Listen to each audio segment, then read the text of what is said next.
Hey everyone, Pastor Nathan here. We're continuing reading through Matthew, and we're in Matthew chapter 5 today.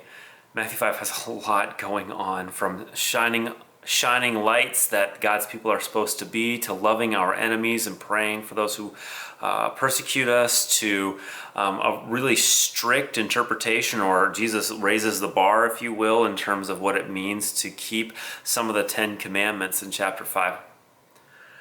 But what I want to focus on for the little time we have is the Beatitudes, or are the Beatitudes.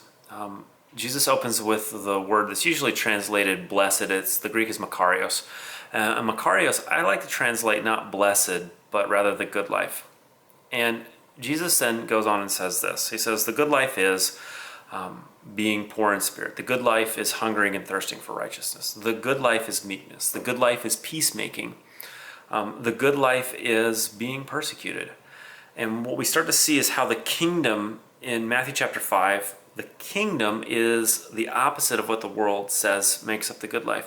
The good life is not humility, but letting everyone know how great you are, the world says. The good life is not peacemaking, but getting your way, the world says.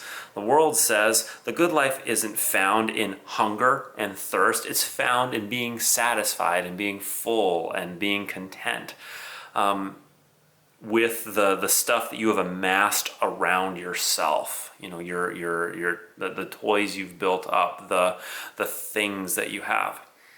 That's where the world says the good life is. And Jesus is saying, no, the good life is actually found in reflecting me into the world. Because if you look at these things that happen, ultimately, they are things that Jesus himself does.